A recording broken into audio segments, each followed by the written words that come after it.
هادي له وأشهد أن لا إله إلا الله وحده لا شريك له وأشهد أن محمدا عبده ورسوله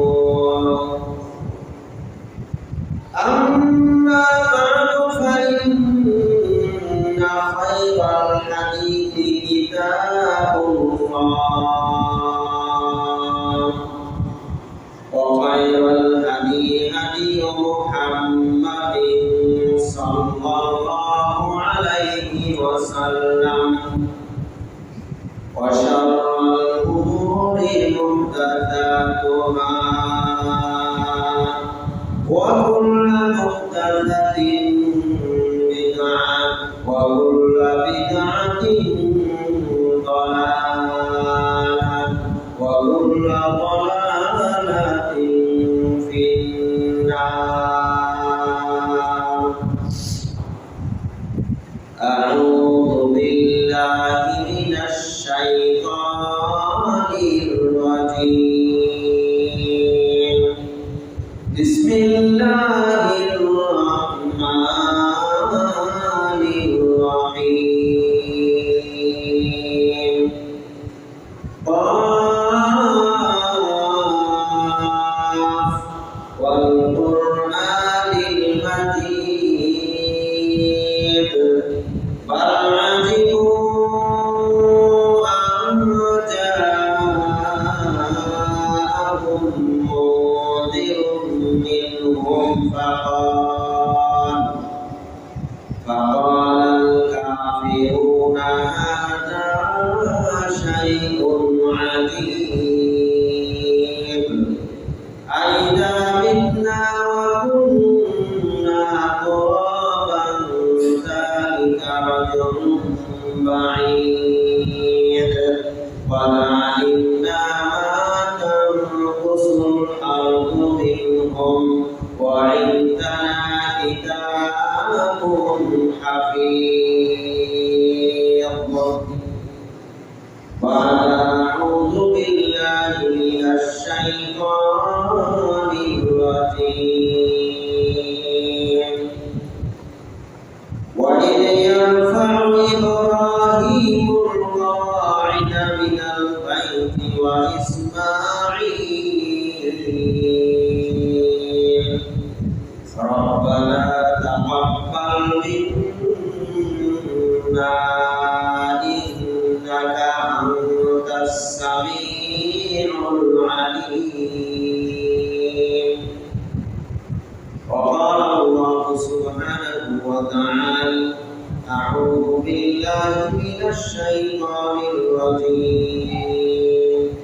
إن الشيطان لكم عدو فاتخذوه عدوا إنما يدعو حزبه ليكونوا من أصحاب السعير.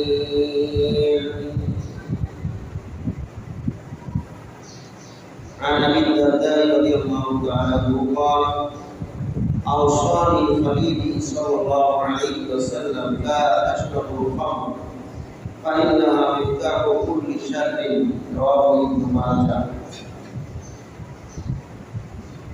وقال صلى الله عليه وسلم يبعث كل عبد على ما مات عليه أو كما قال عليه الصلاة والسلام. প্রশংসা আল্লাহ সুবহানাহু ওয়া তাআলার শানে যার অশেষ মেহেরবানিতে মহামহিমান্বিত মাস মাহে রমজান পেরিয়ে শাওয়ালের প্রথম জুমআতে জুমার সালাত আদায় করার জন্য মসজিদে উপস্থিত হতে পেরেছি। আল্লাহ সুবহানাহু ওয়া তাআলা আমাদেরকে তৌফিক দান করেছেন, তার শুকরিয়া জ্ঞাপনার্থে বলছি আলহামদুলিল্লাহ। বিশ্বনবী সাইয়্যিদুল মুরসালিন খাতামুন নবিয়্যিন রাহমাতুল লিল আলামিন নবী মুহাম্মদুর রাসূলুল্লাহ সাল্লাল্লাহু আলাইহি ওয়াসাল্লামের উপর রমজান মাস পেরিয়ে শাওয়ালের প্রথম জুমাতে আমাদের প্রত্যেকের ভিতরে কিছুটা দুর্বলতা, ক্লান্ত শ্রান্ত ভাব লক্ষ্য করা যাচ্ছে। মুসল্লির উপস্থিতিও তুলনামূলক কম। রমাদান থেকে তেমন ফায়দা আমরা অধিকাংশ মানুষ নিতে পারিনি। রমাদান থেকে শিক্ষা এবং আমাদের পরবর্তী করণীয় সম্পর্কে কিছু দিক নির্দেশনামূলক আলোচনা করব ইনশাআল্লাহ। তৌফিকে ইল্লা বিল্লাহ, আলাইহি তাওয়াক্কালতু ওয়া ইলাইহি উনীব। রাব্বি ইশরাহ লি সাদরি ওয়া ইয়াসসির লি আমরি ওয়াহলুল উকদাতাম মিন লিসানি ইয়াফকাহু কওলি। রমাদান থেকে আমরা কি শিক্ষা গ্রহণ করেছি? আমরা কি আমাদের অন্তরে হাত দিয়ে বলতে পারবো? রমাদান মাস যারা পেয়েছে তাদের এই রমাদানের সিয়াম কবুল হলে কিয়ামতের ময়দানে আল্লাহ সুবহানাহু ওয়া তাআলা বলবেন, ইয়া সায়েম, হে সায়েম ব্যক্তি, হে সিয়াম পালনকারী ব্যক্তি, উদখুলুল জান্নাতা বিবাবির রায়্যান। তুমি সিয়াম রেখেছো, সিয়ামের প্রতিদান হিসাবে তোমাকে বিশেষ সম্মানের সাথে রায়্যান দরজা দিয়ে জান্নাতে প্রবেশ করার অনুমতি নির্দেশ দেওয়া হলো। তুমি রায়্যান দরজা দিয়ে জান্নাতে প্রবেশ করো। সুবহানাল্লাহ। সায়েম ব্যক্তির জন্য বিশেষ সম্মান, বিশেষ মর্যাদা। এয়ারপোর্ট দিয়ে সাধারণ মানুষ লোকে সবাই সামনে দিয়ে, আর মন্ত্রী এমপিরা, বিশেষ ব্যক্তিরা, বিভিন্ন দেশের রাষ্ট্রপ্রধানেরা ওরা ঢুকে ওই যে আর এক সাইড দিয়ে বিশেষ ব্যক্তি, ওদের ওরা সম্মান মর্যাদা। ওরা সাধারণ মানুষের সাথে ঢুকবে না, ওরা ডাকবে ঢুকবে স্পেশাল ভাবে। ওরা সাধারণ মানুষের সাথে হেঁটে হেঁটে ঢুকবে না, ওরা একবারে সরাসরি গাড়ি নিয়ে চলে যাবে ভিতরে। এটা হচ্ছে ওদের সম্মান। রমাদান মাসে যারা সিয়ামকে যথাযথভাবে মূল্যায়ন করেছে তাদের জন্য আল্লাহ সুবহানাহু ওয়া তাআলা জান্নাতের বিশেষ দরজা দিয়ে ঢোকাবেন। এটা হচ্ছে সায়েম ব্যক্তির সম্মান, মর্যাদা। সুবহানাল্লাহ। আল্লাহ সুবহানাহু ওয়া তাআলা যখন বলবেন, সায়েম ব্যক্তিরা তোমরা আসো, তোমরা এই রায়্যান দরজা দিয়ে প্রবেশ করো জান্নাতে, সম্মানের সাথে, মর্যাদার সাথে। সুবহানাল্লাহ। আমি আমার অন্তরে হাত দিয়ে একটু চিন্তা করি তো আমি তাদের অন্তর্ভুক্ত হতে পারবো কিনা। প্রত্যেকের একটু নিজেকে নিয়ে ভাবতে হবে, চিন্তা করতে হবে। ওয়াল তানজুর নাফসুম মা কদ্দামাত লিগাদ। আল্লাহ তাআলা বলেছেন যে প্রত্যেক ব্যক্তি যেন নিজেকে নিয়ে একটু ভাবে, চিন্তা করে, নিজের প্রতি লক্ষ্য করে যে আগামী কালের জন্য সে কি প্রেরণ করলো। অতএব এই রমজান থেকে আমরা কি নিতে পারলাম? এই রমজান কি আমাদেরকে সেই দিন কি আমাদের ময়দানে আল্লাহ তাআলা আমাদেরকে ডেকে জান্নাতে প্রবেশের অনুমতি দিবে ওই বিশেষ রায়্যান দরজা দিয়ে? যেই দিন ফয়সালা হয়ে যাবে সমস্ত মানুষের মধ্যে, জান্নাত এবং জাহান্নামীদের ফয়সালা হয়ে যাবে, সফল কাম সেই ব্যক্তি হবে। আল্লাহ সুবহানাহু ওয়া তাআলা বলেন, ফামান যুহজিহা আনিন নার ওয়া উদখিলাল জান্নাতা ফাকাদ ফাজ। অতঃপর যাকে আল্লাহ সুবহানাহু ওয়া তাআলা চূড়ান্ত ফয়সালার রায় হিসাবে তাকে জান্নাতে প্রবেশ করাবেন। ওয়া উদখিলাল জান্নাত, ফামান যুহজিহা আনিন নার, যাকে আল্লাহ সুবহানাহু ওয়া তাআলা জাহান্নাম থেকে মুক্ত করবেন। ওয়া উদখিলাল জান্নাত, এবং জান্নাতে প্রবেশ করাবেন। ফাকাদ ফাজ, ওই ব্যক্তি সফল কাম হবে। সুবহানাল্লাহ। আমরা প্রত্যেকেই যদি ভাবি যে সেই দিন ফয়সালার পরে আল্লাহ সুবহানাহু ওয়া তাআলা যাদের জাহান্নাম থেকে মুক্ত করে জান্নাতে প্রবেশ করাবেন, জাহান্নাম থেকে মুক্ত করে জান্নাতে প্রবেশ করাবেন, তারাই সফল কাম। আমি যে আমল করেছি আমি কি হতে পারবো তাদের অন্তর্ভুক্ত? নিজেকে নিয়ে ভাবতে হবে, ভাবা। আমি কি তাদের অন্তর্ভুক্ত হতে পারবো? হওয়ার যোগ্যতা কি আমার হয়েছে? এই মাসে কি আমি সেই যোগ্যতা অর্জন করতে পেরেছি? সম্মানিত উপস্থিতি, ব্যাংক কর্মকর্তারা যখন সারাদিন মানুষের কাছ থেকে বিভিন্ন লেনদেন নিয়ে ব্যস্ত থাকে, বিকালবেলা 4টার পরে যখন সমস্ত গ্রাহকরা চলে যায়, তখন এই কর্মকর্তাদের কাজ আরো বেড়ে যায়। ওদের ছুটি হয় না, ওদের কাজ বেড়ে যায়। যতক্ষণ পর্যন্ত পরিপূর্ণ হিসাব নিকাশ ক্লিয়ার না হয়, ততক্ষণ পর্যন্ত তাদের কোনো ছুটি হয় না, তারা বের হতে পারে না। সবসময় একটা পেরেশানিতে থাকে, টেনশনে থাকে। হিসাব মিলিয়ে তারপরে অফিস থেকে বের হতে হবে। 4টা পর্যন্ত যে ডিউটি করেছে তার চাইতে বড় ডিউটি 4টার পরে শুরু হয়েছে তার। গ্রাহকরা লাইন ধরে থাকার সময় তার যে ডিউটি ছিল তার চেয়ে বড় ডিউটি গ্রাহকরা চলে যাওয়ার পরে শুরু হয়েছে। এখন তার হিসাব নিকাশের সময়, হিসাব মেলানোর সময়, হিসাব যতক্ষণ পর্যন্ত না মিলবে ততক্ষণ তার ওই ব্যাংক থেকে বের হওয়ার সুযোগ নাই, ছুটি নাই। বড় পেরেশানি, বড় চিন্তা। আমি একদিন এরকম কোনো এক কারণবশত 50,000 টাকা আমি ব্যাংক থেকে হয়তো উঠিয়েছি অথবা ব্যাংকে রেখেছি, এরকম কিছু। রাত 10টার সময়, রাত 9টার সময় ব্যাংক কর্মকর্তা আমাকে ফোন দিয়ে বলছে, আপনি কত টাকা নিয়েছেন? বলছি 50,000। কয়েক দেখেন তো টাকা বেশি গেছে কিনা। কেন, কি ব্যাপার? আজকে 50,000 টাকা ঘাটতি, হিসাব পেলে না।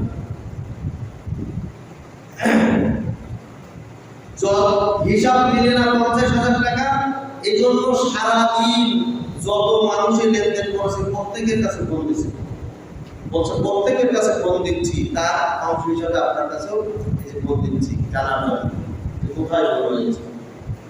রাত 9টা বাজে তারপর বের হওয়ার সুযোগ নাই, কারণ হিসাব মিলে না। আল্লাহ তাআলা বলছেন, বান্দা তোর হিসাব এই রমজান মাসে তো সুযোগ দিলাম, তারপরে তুই কি একবারও মিলিয়ে দেখলি তোর কি অবস্থা হবে? তোর হিসাব তুই কি একবার চিন্তা করে দেখলি তোর কি অবস্থা হবে? সম্মানিত উপস্থিতি, আমাদের প্রত্যেকের হিসাব করে দেখা দরকার। আমি কোন পর্যায়ে, আমরা প্রত্যেকেই মনে করতেছি রমজান মাসে অনেক কিছু করে ফেলেছি, এখন আর কি দরকার। অথচ ওমরের মতো, আবু বকরের মতো সাহাবীরা পর্যন্ত যারা জান্নাতের সার্টিফিকেট পেয়েছে, তারা পর্যন্ত, ওমরের মতো সাহাবী রাত্রিতে রমজান শেষ হয়েছে, আগামীকাল ঈদ, এই মুহূর্তে কান্না শুরু করেছেন আল্লাহর কাছে, আর দোয়া করতেছেন, আল্লাহ জানি না তুমি আমাকে জাহান্নাম থেকে মুক্ত করবে কিনা, জানি না এই রমজানকে আমি মূল্যায়ন করতে পেরেছি কিনা, জানি না এই রমজানের ইবাদত তুমি কবুল করবে কিনা, করেছো কিনা। ওমরের মতো সাহাবী কান্না করে দোয়া করতেছেন। আবু বকরের মতো সাহাবী পেরেশান হয়ে গেছেন, না জানি আগামীকাল আমার জন্য ঈদ নাকি বেঈদ হয়। আমরা তো ঈদ মনে করি শুধু আনন্দ ফুর্তি করার নাম ঈদ, কিন্তু ইমানদারদের ঈদ হচ্ছে তখনই যখন সে বুঝতে পারবে আমি ভালো রমজানটাকে ভালোভাবে মূল্যায়ন করেছি, আগামীকাল আমার ঈদ। ঈদ তাদের জন্য যারা রমজানকে যথাযথ মূল্যায়ন করতে পেরেছে। আবু বকর পেরেশানিতে হয় না, রাত্রিতে টেনশনে ঘুমাচ্ছে না, জানি না আমার আগামীকাল ঈদ নাকি ঈদ নয়। ঈদ হচ্ছে তাদের জন্য যাদের ইবাদত কবুল হয়েছে। সুবহানাল্লাহ। ইব্রাহিম আলাইহিস সালাম এত বড় জলিলুল কদর নবী, ইসমাঈল আলাইহিস সালাম তার সন্তান, দুইজন যখন কাবা ঘর নির্মাণ করা শুরু করলেন, কাবা ঘর নির্মাণ করতেছেন, আল্লাহর কাছে দোয়া করে বলছেন, ওয়া ইয ইয়ারফাউ ইব্রাহিমুল কাওয়াইদা মিনাল বাইতি ওয়া ইসমাঈল রব্বানা তাকাব্বাল মিন্না ইন্নাকা আনতাস সামিউল আলীম। যখন ইব্রাহিম আলাইহিস সালাম এবং তার সন্তান ইসমাঈল কাবা ঘর নির্মাণ করতে শুরু করলেন, তখন আল্লাহর কাছে দোয়া করলেন যে আমাদের প্রতিপালক তাকাব্বাল মিন্না, আমরা যে তোমার এই গৃহ নির্মাণ করতেছি তোমার এই ঘর নির্মাণ করতেছি আল্লাহ, দুনিয়ার কোনো উদ্দেশ্যে নয়, দুনিয়ার কোনো স্বার্থ হাসিল করার জন্য নয়। দুনিয়ায় কেউ আমাদের দিন মজুর দেবে, টাকা পয়সা দেবে, আমরা কষ্ট করে কাজ করছি, এর মজুরি পাবো এই জন্য নয়। শুধুমাত্র আল্লাহ তোমার নির্দেশ পালন করার জন্য, তোমার হুকুম পালন করার জন্য, তোমার সন্তুষ্টির জন্য আল্লাহ আজকের এই কাবা ঘর নির্মাণ শুরু করেছি। রব্বানা তাকাব্বাল মিন্না, হে আমাদের রব, তুমি আমাদের পক্ষ থেকে এই কাজকে কবুল করে নাও। সুবহানাল্লাহ। ইন্নাকা আনতাস সামিউল আলিম, নিশ্চয়ই তুমি সবকিছু শোনো, সবকিছু সম্পর্কে জানো, তুমি সবকিছু শুনতেছো। আমাদের এই দোয়া শোনো, আমাদের এই দোয়া শুনতেছো, সবকিছু জানো। সুতরাং আমরা আমাদের মনের খবর তুমি জানো, সমস্ত কিছু সম্পর্কে তোমার জানা রয়েছে। এই কথায় রব্বুল আলামিন, আমরা শুধুমাত্র তোমার জন্য এই ঘর নির্মাণ করতেছি, তুমি আমাদের এই কাজকে কবুল করে নাও। আল্লাহর কাছে দোয়া আমরা করতেছি, হে আল্লাহ আপনার ইবাদতকে কবুল করে নাও। এটা হচ্ছে ইমানদারদের বৈশিষ্ট্য, তারা আল্লাহর কাছে যে কোনো ভালো কাজ করবে, আল্লাহর কাছে সাথে সাথে দোয়া করবে, আল্লাহ আমার এই কাজকে তুমি কবুল করে নাও। আল্লাহ যদি কবুল না করে তাহলে কার ইবাদতের কোনো মূল্য নাই, সেই ইবাদত হচ্ছে মূল্যহীন। বিশ্বনবী মুহাম্মদ রাসূলুল্লাহ সাল্লাল্লাহু আলাইহি ওয়াসাল্লাম প্রত্যেকদিন ফজরের পরে দোয়া করতেন, আল্লাহুম্মা ইন্নী আসআলুকা ইলমান নাফিআ ওয়া আমালান মুতাকাব্বালা ওয়া রিজকান তাইয়্যিবা। ইয়া আল্লাহ, আমি তোমার কাছে চাই উপকারী জ্ঞান এবং ইলম এবং জ্ঞান আমাকে দান করো, যে ইলমের মাধ্যমে আমি দুনিয়া এবং আখিরাতে উপকৃত হই। ওয়া আমালান মুতাকাব্বালা, রব্বুল আলামিন তোমার কাছে আমি কামনা করি, চাই এমন আমল যে আমলটি করলে তুমি কবুল করে থাকো। সুবহানাল্লাহ। আমালান মুতাকাব্বালা, আমল করলাম অনেক কিন্তু কবুল হলো না, এই আমল করার কোনো প্রয়োজন আমার নাই। আমল করলাম অল্প কিন্তু সেটা আল্লাহ যদি কবুল করে তো ওই আমলই আমার জন্য যথেষ্ট হয়ে যাবে। সুবহানাল্লাহ। ওয়া আমালান মুতাকাব্বালা, এইজন্য আল্লাহ তোমার কাছে আমি কামনা করি, চাই এমন আমল করার যোগ্যতা, এমন আমল করার তৌফিক যে আমল করলে তুমি আমার আমলকে কবুল করবে। সুবহানাল্লাহ। ওয়া রিজকান তাইয়্যিবা, এবং এমন উত্তম রিজিক আমি তোমার কাছে চাই, যে রিজিক হচ্ছে পবিত্র রিজিক, যে রিজিক আমার আমলকে ধ্বংস করবে না, আমার ঈমানকে ধ্বংস করবে না, যে রিজিক আমার দুনিয়া এবং আখিরাতকে ধ্বংস করবে না। রিজিক যদি হারাম রিজিক হয় তাহলে এই হারাম রিজিক মানুষকে তার আমল নষ্ট করবে, তার ঈমান নষ্ট করবে, তার দুনিয়া এবং আখিরাত নষ্ট করবে। অতএব রিজিক হতে হবে তাইয়্যিবা, রিজকান তাইয়্যিবা, পবিত্র রিজিক। আল্লাহর কাছে সাহায্য চাইতে হবে, রব্বুল আলামিন তুমি আমাকে তৌফিক দান করো, উত্তম রিজিকের মাধ্যমে আমি যেন খাদ্য খাবার খেতে পারি। সম্মানিত উপস্থিতি, বলছিলাম আমালান মুতাকাব্বালা, কবুলযোগ্য আমল, অর্থাৎ আল্লাহ তাআলার কাছে আমল কবুল হলো কিনা এর জন্য চেষ্টাও করতে হবে, দোয়াও করতে হবে। এই কাজগুলি হচ্ছে আমাদের সর্বসময়ের করণীয় কাজ।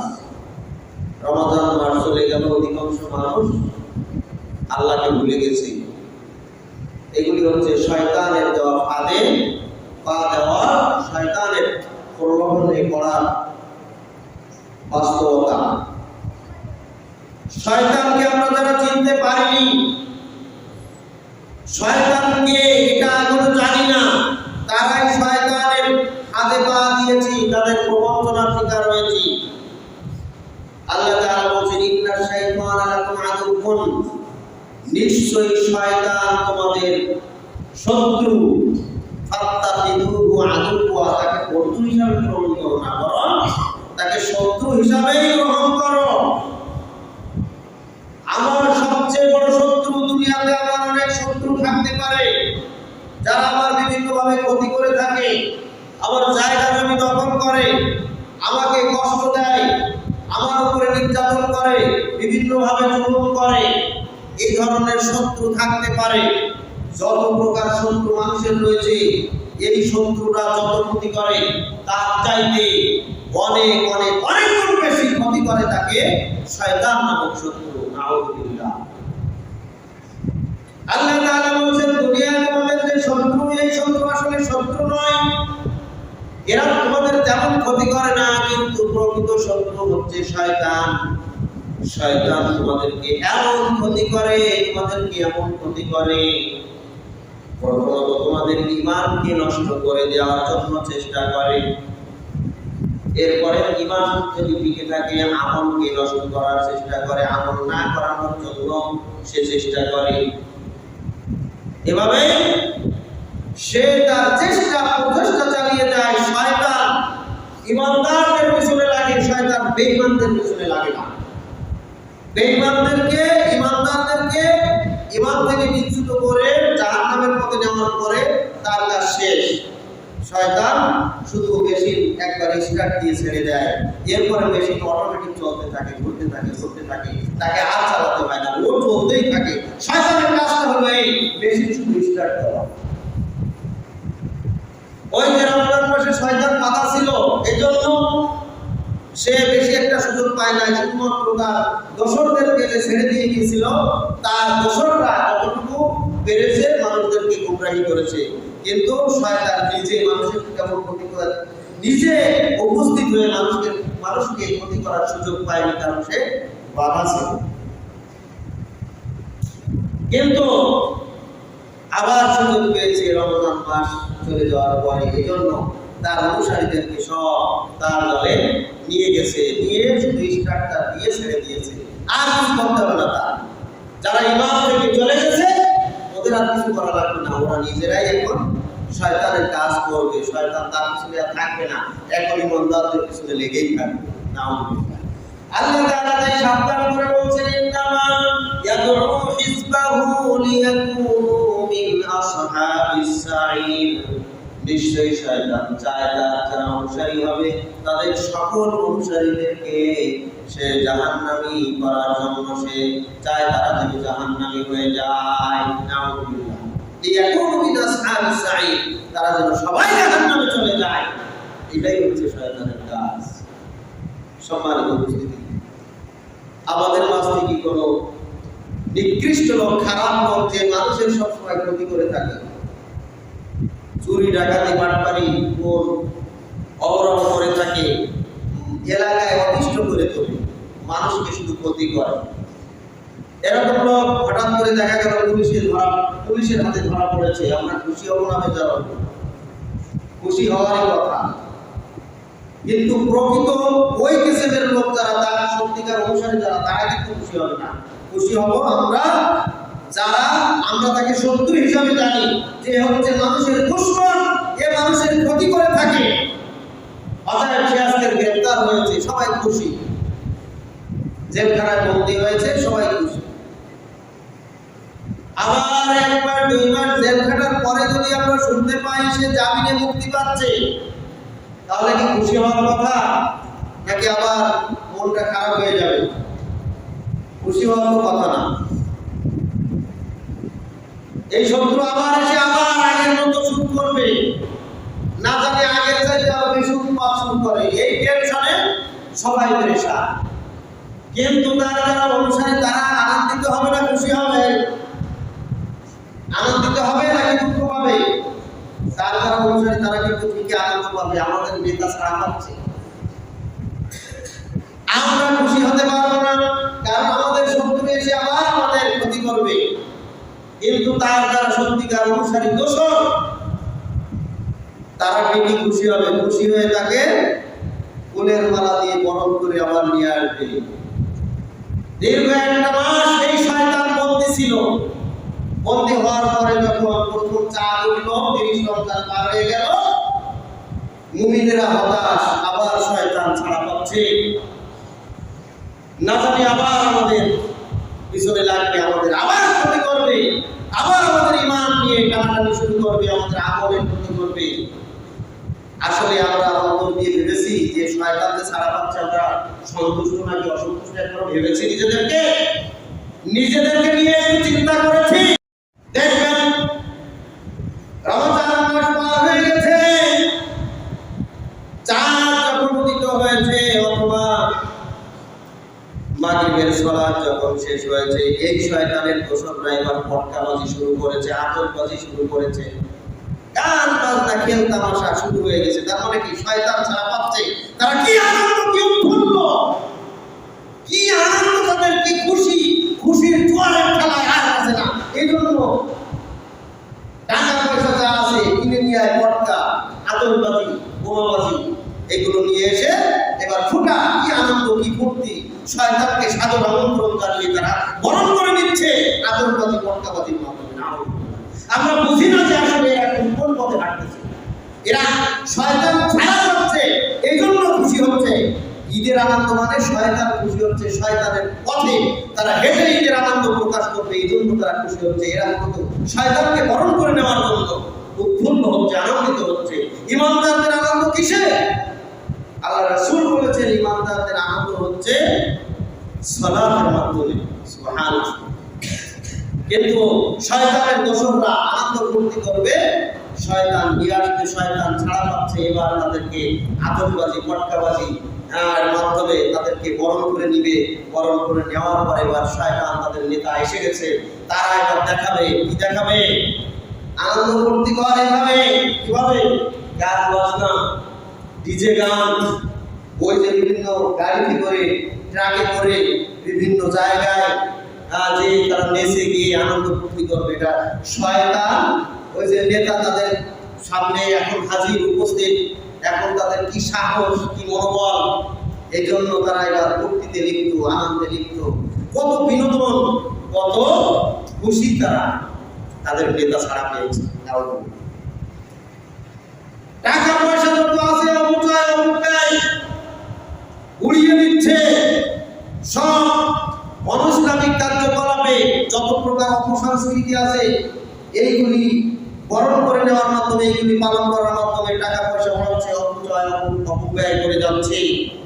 বিভিন্ন ধরনের হারাম, নেশাদার দ্রব্য পান, আনন্দ ফুর্তির সীমা তার অতিক্রম করে ফেলছে। সম্মানিত উপস্থিতি, এখন তাদের সাহস, মনোবল অনেক গুণে বেড়ে গেছে। কি জন্য? তাদের নেতা ছাড়া পেয়েছে। নেশাদার দ্রব্যে আজকে গোটা সমাজ, গোটা এলাকা ভরপুর হয়ে গেছে। এই নেশাদার দ্রব্য পান হচ্ছে শয়তানের কর্মকাণ্ডের মূল হাতিয়ার। নেশাদার দ্রব্য যখন মানুষের মধ্যে ছড়িয়ে দেওয়া যাবে, তখন মানুষদেরকে সহজেই শয়তানের পথে নিয়ে আসা যাবে। এজন্য রাসূল সাল্লাল্লাহু আলাইহি ওয়াসাল্লাম আমাদেরকে সতর্ক করে গেছেন। আবু দারদা রাদিয়াল্লাহু তাআলা বলেন, আবু দারদা রাদিয়াল্লাহু তাআলা বলেন, আওসানি খালিলি, আমার বন্ধু আমাকে ওসিয়াত করে গেছেন, লা তাশরাবুল খামরা, তোমরা নেশাদার দ্রব্য পান করো না। ফাইন্নাহা মিফতাহু কুল্লি শাররিন, কেননা নেশাদার দ্রব্য হচ্ছে যত প্রকার পাপ আছে, যত প্রকার খারাপ কাজ আছে, যত প্রকার নিকৃষ্ট কাজ আছে, যত প্রকার হারাম কাজ আছে, সমস্ত হারাম কাজের মধ্যে সবচাইতে নিকৃষ্ট, নিম্নমানের কাজ হচ্ছে নেশাদার দ্রব্য পান করা। কারণ একজন ব্যক্তি যখন নেশাদার দ্রব্য পান করে, তখন সে যে কোনো ধরনের পাপ, যে কোনো ধরনের গুনাহ করতে একচুল পরিমাণ সংকোচ বোধ করে না, নিঃসংকোচে নির্দ্বিধায় সে পাপ কাজ করে ফেলে। নাউযুবিল্লাহ। ওয়ান উসমান রাদিয়াল্লাহু তাআলা আনহু বলেন, উসমান রাদিয়াল্লাহু তাআলা আনহু বলেন, ইজতানিবু, তোমরা বিরত থাকো, আল খামরা, নেশাদার দ্রব্য পান থেকে। ফাইন্নামা উম্মুল খাবায়েস, কেননা নেশাদার দ্রব্য এমন একটা জঘন্য পাপ, যত প্রকার পাপ আছে সমস্ত পাপের মা হচ্ছে নেশাদার দ্রব্য পান করা। উম্মুল খাবায়েস, যত খারাপ কাজ আছে সমস্ত খারাপ কাজের মূল হচ্ছে নেশাদার দ্রব্য পান করা। ইজতানিবু, সুতরাং তোমরা এর থেকে বিরত থাকো। এই হাদিসটি বর্ণিত হয়েছে নাসাঈ 5666 নম্বর হাদিস। এই হাদিসের বিস্তারিত অংশ হচ্ছে একজন আবেদ ব্যক্তিকে কেন্দ্র করে, যে আবেদ ব্যক্তি আল্লাহ সুবহানাহু ওয়া তাআলার ইবাদতে মশগুল থাকতেন। একজন জঘন্য বেশ্যা নারী, সুন্দরী নারী, সে চিন্তা করলো যে কিভাবে এই আবেদ ব্যক্তিকে খারাপ বানানো যায়, তাকে ফাঁসানো যায়। এই চিন্তা করে সে একজন দাসী তার কাছে প্রেরণ করে তাকে মিথ্যা প্রবঞ্চনা দিয়ে বলল যে হুজুর, অমুক মহিলা আপনাকে একটু ডেকেছেন, তিনি তওবা তালিম করে ভালো হয়ে যাবেন, তিনি আপনার কাছে কিছু ফতোয়া জিজ্ঞাসা করবেন, তিনি আপনাকে একটু ডেকেছেন, আপনি যাবেন। তখন আবেদ ব্যক্তি চিন্তা করলো, অমুক ব্যক্তি সে যদি ভালো হয়ে যায় তাহলে তো ভালো কথা, তো যাওয়াই যায়। এই দাসী সাথে করে নিয়ে যাচ্ছে, হুজুর আপনি আগে আগে চলেন, আমি রাস্তা দেখাই, আপনি চলেন। বিল্ডিং এর ভিতরে ঢুকলো, ঢোকার পরে পিছন দিক থেকে দাসী দরজা বন্ধ করলো। বন্ধ করার পরে আবার আরেক ঘরের ভিতরে, সামনে আরেকটা ঘর, দরজা খোলা আছে, সামনে যেতে থাকেন।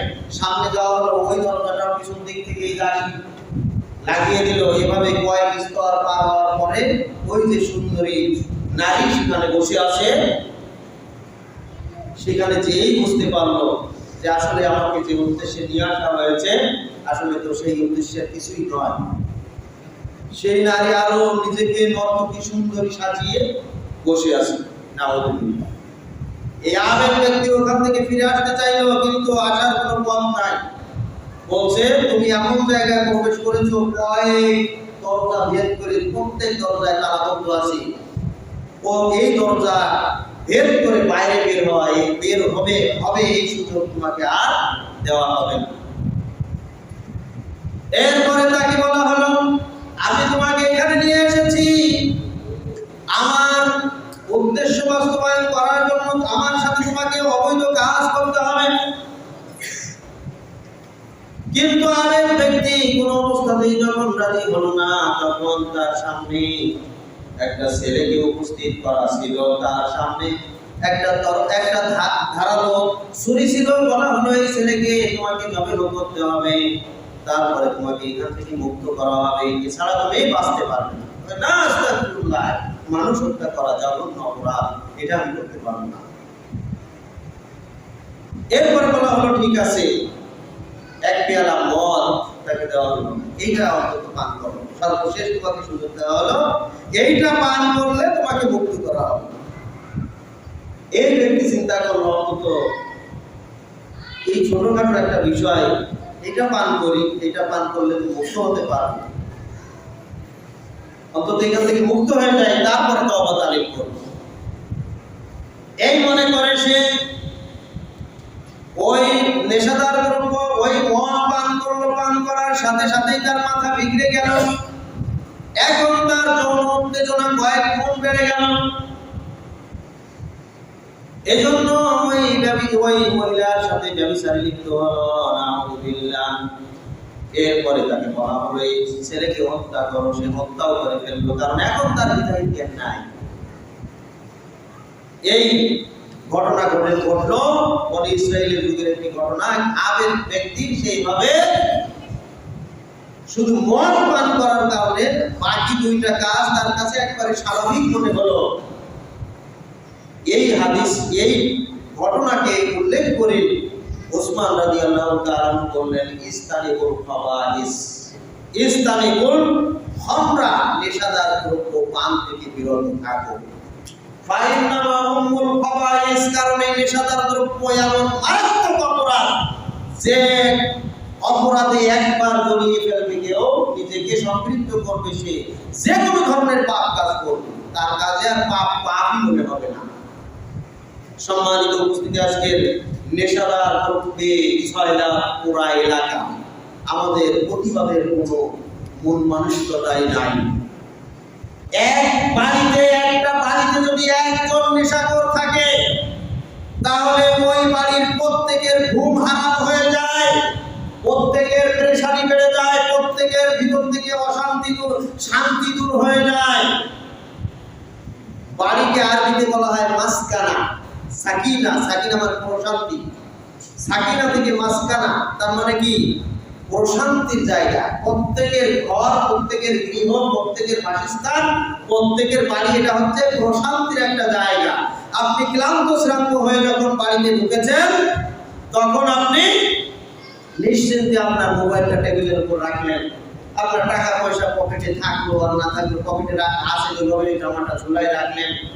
হ্যাঁ, সবকিছু খুলে এবার আপনি বিশ্রাম নিচ্ছেন, কোনো টেনশন নাই, কোনো চিন্তা নাই। কারণ আপনার মোবাইলও চুরি হবে না, টাকা পয়সাও চুরি হবে না, কোনো অসুবিধা নাই। আপনার ঘরের মধ্যে আপনি আছেন, ঘরের মধ্যে বাইরে কেউ যাবে না, আপনি নিশ্চিন্তে ঘুমিয়ে যাবেন, কোনো চিন্তা নাই। আপনার স্ত্রী, আপনার কন্যা, আপনার পুত্র বধূর যে স্বর্ণ অলংকার রয়েছে, এই স্বর্ণ অলংকার অনেক সময় পরার পরে হয়তো খুলে রাখলো কোনো জায়গায়, টেবিলের উপরে রাখলো, টেনশন নাই, চিন্তা নাই, কেউ নেবে না, কারণ এটা প্রত্যেকের আলাদা আলাদা। এভাবেই প্রত্যেকেই টেনশন মুক্ত, মাঝখানা মানে প্রশান্তির স্থান হচ্ছে এই বাড়ি। কিন্তু ভাগ্যক্রমে দেখা গেল এই লোকের ছেলেটা নষ্ট হয়ে গেছে, নেশাদার দ্রব্য পান করে, ইয়াবা সেবন করে, গাঁজা খায়। এই সন্তান যদি ওই বাড়িতে থাকে, তাহলে তার টাকা পয়সার কোনো নিরাপত্তা আছে? মোবাইলের নিরাপত্তা আছে? ওই বাড়ির মহিলাদের স্বর্ণ অলংকারের নিরাপত্তা আছে? প্রত্যেকের টেনশন। বাপ ঢুকে আগে পকেট থেকে টাকাগুলো বের করে আলমারিতে ঢুকিয়ে চাবিটা পকেটে রাখবে, এরপরে টেনশন কখন ঘুমিয়ে থাকে আর চাবিটা নিয়ে আমার ওই আলমারি খুলে টাকা পয়সা বের করে নেয়। মোবাইলটা রেখেও শান্তি নাই, না জানি কোন ফাঁকে মোবাইলটা নিয়ে বিক্রি করে দেয়। বাড়ির মহিলাদের শান্তি নাই, মহিলারা যে অলংকার ঢুকিয়ে রেখেছে, কখন কোনটা চুরি হয়ে যায়। বাড়িতে যদি একজন নেশাখোর থাকে, তাহলে পুরো বাড়ির প্রত্যেকের অশান্তি আর শান্তি এমন ভাবে বেড়ে যায়, সবাই সব সময় টেনশন থাকে, রাতের ঘুম পর্যন্ত হয় না টেনশনে, পেরেশানিতে। একজন নেশাখোর যদি একটা এলাকায় থাকে, তাহলে গোটা এলাকা তোলপাড় করে দেয়। আজকে এই ক্ষতি হলো, কালকে ওটা চুরি হলো। কিছুদিন আগে শুনলাম রমজানের আগে মিরাপাড়া এলাকায় কারেন্টের তার, আমার মাদ্রাসার তার পর্যন্ত চুরি হয়ে গেছে, মসজিদের তার চুরি হয়ে গেছে, মাদ্রাসার সিসি ক্যামেরা পর্যন্ত চুরি হয়ে গেছে। কারা করেছে? খোঁজ নিয়ে জানা গেল এই এলাকায় নেশাখোরের তো অভাব নাই, এরাই চুরি করেছে। এর কিছুদিন পরে আবার শুনলাম বাঘাটা, ওই যে একটা মসজিদ আছে, এই মসজিদে এই পাশে একটা মসজিদ আছে, বাগানবাড়ি মসজিদ, এই মসজিদের মাইক সেট চুরি হয়েছে, জানালার এই গ্লাস পর্যন্ত খুলে নিয়ে গেছে। কারা করেছে এটা? এই নেশা করে। আবার কিছুদিন পরে শুনলাম যে এনামত ভাই দোকানের মাল চুরি হয়ে গেছে। এই চুরি কারা করছে? আপনি মনে করতেছেন ওই একজন আবার চুরি করবে কেমনে? এর এমন সিন্ডিকেট আছে, এমন যোগাযোগ আছে, এরা এমন ভাবে জামাতবদ্ধভাবে চলে, একবার ফোন করে দিলে এদের পুরা দলবল নরসিংদী যত সাংবাদিক আছে সব একসাথে অস্ত্র শস্ত্র যা আছে সব কিছু নিয়ে হামলা করবে, প্রতিবাদ করবে। তাই তো দেখা গেছে কিছুদিন আগে টেকপাড়ায় একজন নেশাখোরের প্রতিবাদ করেছিল, রাত্রিতে দেখা গেছে ফোন করে সে 50-60 জন তার বাহিনী নিয়ে এসে এই ব্যক্তির বাড়ি ভাঙচুর করেছে। এলাকায় কি কোনো মানুষ ছিল না এদের প্রতিবাদ করার? যে সবাই মিলে যখন আসছে আমরা প্রতিবাদী হই, তাহলে তো তারা সাহায্য করতো না, কিন্তু কেউ আগায় না। ওই যে একজন প্রতিবাদ করলো, এই নেশাখোরেরা সব একত্রিত হয়ে জোট বেঁধে লাঠিসোঁটা নিয়ে তার বাড়ি ঘর ভাঙচুর করেছে। ওই প্রতিবাদী লোক কই? প্রতিবাদ কোথায়? প্রতিবাদ না করলে তো এরা দমন হবে না, এদের কাজ আরো চলবে। আবার অত্যন্ত কষ্ট পেলাম আর একটা ঘটনায়, ঈদের মাত্র 3-4 দিন আগে নাজমুল ভাই অনেক কষ্ট করে একটা ব্যবসা দাঁড় করিয়েছেন, এই ওয়ার্কশপ, ছোটখাটো পরিসরে। এর ভিতর থেকে বেশি পত্র সব চুরি করে নিয়ে গেছে। চলে কিভাবে চুরি করে? 1-2 জন তো এটা পারে না, পুরো সিন্ডিকেট এসে বিশেষ ভাবে এগুলো করছে, একের পর এক যে অঘটন চালিয়ে যাচ্ছে। এই নেশাখোরেরা প্রতিবাদ হচ্ছে, কোনো প্রতিবাদ আছে? প্রতিবাদ কি করা দরকার না আমাদের? নেশাখোর এমন জঘন্য যে একটা এলাকায় যদি একজন থাকে, একজনই যথেষ্ট আপনার ঘুমকে হারাম করে। অতএব আপনার সন্তানকে আপনি কোন দিকে দিচ্ছেন? অত্যন্ত সতর্ক থাকতে হবে। সন্তানকে আপনি সালামি দিচ্ছেন কি জন্য, এটা ভালো করে তদন্ত করেন। এই সালামির পয়সা দিয়ে সে সিগারেট খায় কিনা, এই সালামির পয়সা দিয়ে সে শয়তানকে আমন্ত্রণ জানানোর জন্য সে আতশবাজি পটকাবাজি কিনলো কিনা। সালামির পয়সা দিয়ে আপনি মনে করছেন খুব ভালো কাজ করেছি, জি না, আপনার সন্তানকে সালামির পয়সা দিবেন অত্যন্ত সতর্কতার সাথে, যেন এই ধরনের বাজে কাজ তার মাধ্যমে না হয়। কিন্তু এই বাজে কাজ আপনার আমার সন্তানেরা আজকের এই নিকৃষ্ট কাজের প্রতি ধাবিত হচ্ছে আমাদেরই সহযোগিতার মাধ্যমে। নাউযুবিল্লাহ। সম্মানিত উপস্থিতি, বলছিলাম শয়তানের মূল টার্গেট হচ্ছে মানুষদেরকে গোমরাহি করার জন্য মানুষদেরকে নেশার দিকে ঠেলে দেওয়া। এরপরে চলছে অনলাইন জুয়া। অনলাইন যে জুয়ায় ফয়লা, জুয়ার মাধ্যমে বহু মানুষ নিঃশেষ হচ্ছে। আমাদের গ্রামেরই এক ছেলে, অনেক ভদ্র একটা ছেলে ছিল, সে জুয়ায় আসক্ত হয়ে আজকে 80 লক্ষ টাকা ঋণগ্রস্ত। কোথা থেকে দেবে এই টাকা? মানুষকে এমন নিকৃষ্ট পর্যায়ে পৌঁছায়। আর এক ব্যক্তি আমাদেরই এক আত্মীয়, তাকে মেরেই ফেললো একজন, কি জন্য জানি না, তবে আমরা ধারণা করেছি সেও হয়তো এই ধরনের জুয়ায় আসক্ত হয়ে টাকা পয়সা বিভিন্ন জায়গা থেকে বিভিন্ন আসার পরে সে আজকে হত্যার শিকার হয়েছে। অনলাইন জুয়া অহরহ চলছে। মোবাইল খুললেই আজকে দেখা যায় টাকার প্রলোভন দেখা যায়। বহু যুবকেরা আজকে সেখানে ওই টিপ দিলেই দেখা যায় টাকা পয়সা আসতে শুরু করে। এই যে নেশায় আসক্ত হয়ে যায় জুয়া, এই অনলাইন জুয়া থেকে সাবধান। সম্মানিত উপস্থিতি, শয়তান আমাদেরকে ঘায়েল করছে এভাবে। শয়তানের খপ্পরে যারা পড়বে তারা এইভাবে বিভিন্ন অন্যায় অপকর্ম করতে থাকবে। এদের থেকে সাবধান হতে হবে। আল্লাহ তাআলা বলেন, ইয়া আইয়ুহাল্লাযীনা আমানু ইন্নামাল খামরু ওয়াল মাইসিরু ওয়াল আনসাবু ওয়াল আসলামু রিজসুম মিন আমালিশ শাইতানি ফাজতানিবু। হে ইমানদারগণ, নিশ্চয়ই মদ, জুয়া, ইন্নামাল খামরু ওয়াল মাইসিরু ওয়াল আনসাব, মূর্তি, ওয়াল আসলাম, ভাগ্য নির্ধারক তিন সমূহ, এগুলি হচ্ছে রিজসুম মিন আমালিশ শাইতান, শয়তানের কর্মকাণ্ড। ফাজতানিবু, তোমরা এগুলি থেকে বিরত থাকো। ইন্নামা ইউরিদু শাইতান, নিশ্চয়ই শয়তান চায় আইয়ুকিয়া বাইনাকুম আল আদাওয়াতা ওয়াল বাগদা, তোমাদের মধ্যে পরস্পরের মধ্যে শত্রুতার সম্পর্ক সৃষ্টি করতে এবং তোমাদের মধ্যে বিভেদ সৃষ্টি করতে, বিদ্বেষ সৃষ্টি করতে। মুসলমানদের আজকের এই জামাতকে লণ্ডভণ্ড করে দেওয়ার জন্য শয়তান এই কাজগুলি করে। এই নিশাদার দ্রব্য যখন ঢুকিয়ে দেয় তখন মুসলিমদের জামাত তারা তছনছ করে ফেলতে পারে। তাদের এই ঐক্যবদ্ধ আর থাকে না। রমজানের সবচেয়ে বড় উদ্দেশ্য ছিল মুসলিম জামাত একত্রিতভাবে একই সঙ্গে সৎ কাজ করবে এবং শয়তানের মোকাবেলা করবে। এজন্য ছিল ইফতারের ব্যবস্থা, ইফতারের মাধ্যমে একত্রিত হবে। এজন্য ছিল তারাবির ব্যবস্থা, তারাবির মাধ্যমে একত্রিত হবে। এজন্য ছিল ফিতরার ব্যবস্থা, ফিতরার মাধ্যমে একত্রিত হবে। এজন্য ছিল ঈদের ব্যবস্থা, ঈদের মাধ্যমে একত্রিত হবে।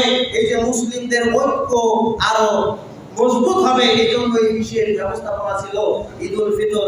শুধু ঈদুল ফিতরের যে উদ্দেশ্য ফিতরা, এই ফিতরার মাধ্যমে আপনি যদি ফিতরাকে সঠিকভাবে বন্টন করেন তাহলে এই ফিতরার মাধ্যমে আপনার সমাজ 2-1 বছরের মধ্যে ইনশাআল্লাহ, আমি অন্তরে বিশ্বাস করি আপনার সমাজ পরিবর্তন হবে ইনশাআল্লাহ।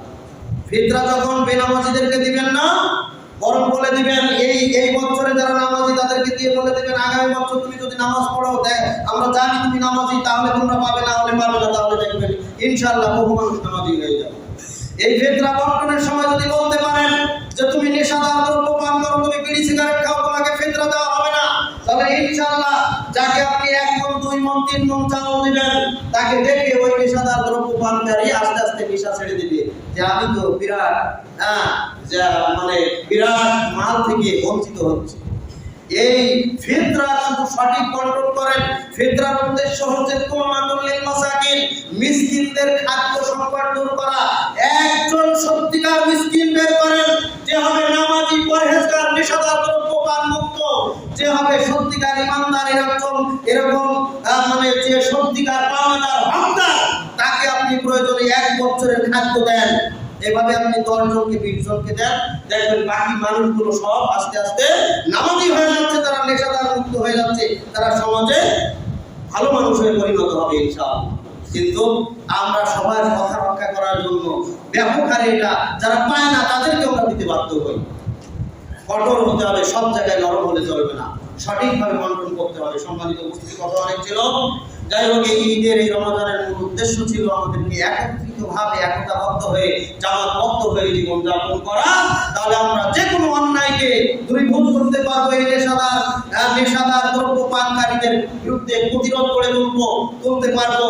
এই নেশার জগতে যারা রয়েছে, বিভিন্ন ধরনের অপকর্মে যারা রয়েছে, তাদেরকে আমরা প্রতিরোধ করে তুলতে পারবো। এজন্য প্রয়োজন আমাদেরকে একতাবদ্ধ হয়ে জীবনযাপন করা।